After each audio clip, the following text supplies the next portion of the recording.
तो आज का टॉपिक है हमारा GST cess and UT GST.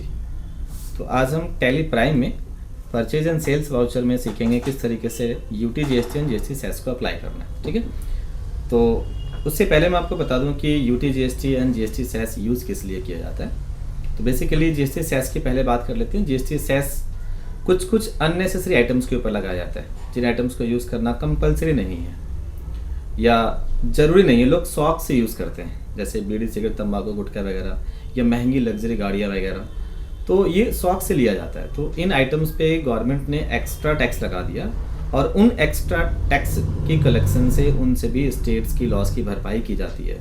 Jin states को पहले ही एग्रीमेंट दे दिया गया जीएसटी आने से पहले ही कि जिन स्टेट्स को जीएसटी आने के बाद से टैक्स रिवेन्यू में लॉस होगा, उनकी लॉस की भरपाई की जाएगी। ठीक, तो स्पेशली जीएसटी सेस कुछ आइटम्स पे अप्लाई किया जाता है। ठीक है, उसके अलावा है UT GST, that is United states के लिए है। हमारे इंडिया के अंदर आप सभी को पता होना चाहिए कि 8 केंद्र शासित प्रदेश हैं एट प्रेजेंट, जिसमें से 3 दिल्ली, पुडुचेरी एंड कश्मीर। इन तीनों को हमें साइड रखना है क्योंकि ये 3 जो है पूरी तरीके से केंद्र शासित नहीं है और ना ही ये पूरी तरीके से राज्य है। तो ये 3 स्टेट्स जो है सेमी स्टेट्स का काम करते हैं। तो इन तीनों स्टेट्स में नॉर्मल एसजीएसटी ही अप्लाई होता है, यूटी जीएसटी अप्लाई नहीं होता। जीएसटी के मद्देनजर इनको नॉर्मल स्टेट्स में रखा गया। बाकी के जो 5 स्टेट्स हैं, लद्दाख है, लक्षद्वीप है, Chandigarh, Andaman Nicobar, Dadar Nagar Haveli and Daman and Diu, इन सब के अंदर क्या लगता है, UT GST in place of SGST. अब इसका ये मतलब नहीं कि ओनली यूटी जीएसटी ही लगेगा। मान लीजिए लद्दाख से लद्दाख में सेल किया गया, लोकल है ये, तो लोकल में 2 टैक्स लगता है हमेशा, सीजीएसटी एंड एसजीएसटी। लेकिन जब लद्दाख एक यूनाइटेड स्टेट्स है तो वहाँ पे सीजीएसटी एंड यूटी जीएसटी लगेगा, ना कि एसजीएसटी। ठीक है, और अगर लद्दाख से लक्षद्वीप में सेल हुआ तो फिर वहाँ पे आईजीएसटी अप्लाई हो जाएगा। ठीक, दिल्ली से अगर हमने लद्दाख में सेल किया तो भी आईजीएसटी अप्लाई होगा। लोकल हो और वो यूनाइटेड स्टेट्स हो, पूरी तरीके से यूनाइटेड स्टेट्स हो, केंद्र शासित हो, तो वहाँ पे क्या लगेगा, यूटी जीएसटी। तो चलिए टैली में देखते हैं प्रैक्टिकली टैली में कैसे करना है। हमने कंपनी क्रिएट की, कंपनी क्रिएट करने के बाद हमें यहाँ पे एक्टिवेशन करना है जीएसटी का। जीएसटी को यस किया, यहाँ जीएसटी नंबर। उससे पहले कि हम स्टेट यहाँ पे सही लेंगे, कंपनी बनाते वक्त भी हमें ऐसा ही स्टेट लेना था जहाँ पे GST cess UT GST apply होता हो। तो यहाँ पे मैं फिलहाल चंडीगढ़ ले लेता हूँ, यहाँ पे चेंज कर दूंगा तो कंपनी सेक्शन से भी चेंज हो जाएगा ये, डोंट वरी। अब यहाँ पे हमें क्या करना है, जीएसटी नंबर डालना है। ये प्रैक्टिस के लिए हमने सिंपल एक जीएसटी डेमो जीएसटी डाल दिया एंड सेव कर दिया।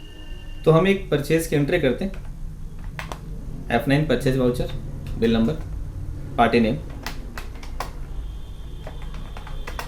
जिससे परचेज किया, सिंपल सन्ड्री क्रेडिटर, और यहाँ एड्रेस वगैरह आपको मेंशन करना है। स्टेट में आपको चंडीगढ़ ही रखना है क्योंकि हमने चंडीगढ़ एक्टिवेशन के वक्त लिया था, और यहाँ पे उसका जीएसटी नंबर जिससे हमने परचेज किया था, आप इसको चेंज कर देंगे।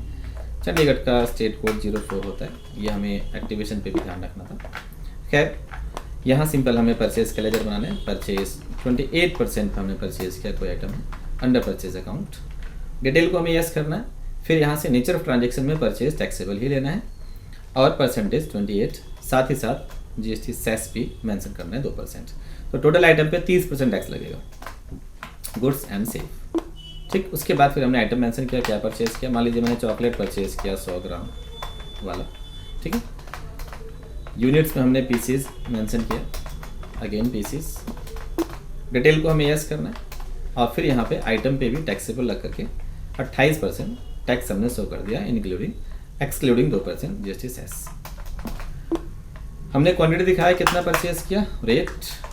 फिर यहाँ पे अब हम टैक्स शो करेंगे। 3 टैक्स लगाना होगा हमें, एक तो input CGST, duties and taxes central, और एक इनपुट यूटी जीएसटी,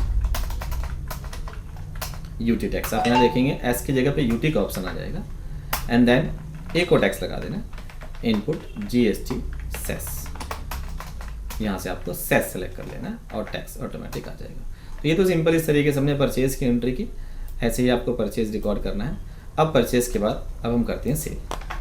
ठीक है, चलिए सेल करते हैं। F8 किया हमने, सेल्स किया, डेट चेंज कर दिया, 2 अप्रैल को सेल किया, कैश में और लोकल में ही सेल किया। ठीक है, चंडीगढ़ में सेल किया। यहाँ पे सेल्स का लेजर 28%, अंडर सेल्स, डिटेल को यस करना है, सेल्स टैक्सेबल 28% और सेस परसेंटेज डालना नहीं भूलना, गुड्स। आइटम सेलेक्ट किया, कितना हमने सेल किया 430 piece at the rate of 120 rupees per pieces. फिर यहाँ पे आपको टैक्स लगाना है, again output CGST, duty and taxes, central tax and output SGST, sorry S नहीं लगाना हमें बल्कि UTGST लगाना है, और यहाँ पे UT टैक्स लेना है, ठीक है। और इस साथ साथ हमें आउटपुट GST सेस मेंशन कर देना है, ठीक है। तो इस तरीके से हमने 3 टैक्स लगा दिया, CGST, UTGST and GST cess. तो ये आपका सिंपल परचेज एंड सेल। अब जब हम बैलेंस शीट को या फिर मैं आपको बिल प्रिंट आउट निकाल के दिखाऊं, कंट्रोल P किया हमने और प्रीव्यू, अब देखेंगे यहाँ पे बिल पे वो सारी इन्फॉर्मेशन मेंशन होकर आ चुकी है जो हमने वाउचर में शो किया, ठीक है। स्किप किया, बैलेंस शीट को चेक कर लेते हैं एक बार। बैलेंस शीट में आपने देखा तो यहाँ पे नॉर्मली बता रहा है कि टैक्स हमें इतना पे करना। अब ये टैक्स एडजस्टमेंट के बाद पे किया था, वो कैसे पे करना है वो हम एडजस्टमेंट की क्लास में सीखेंगे।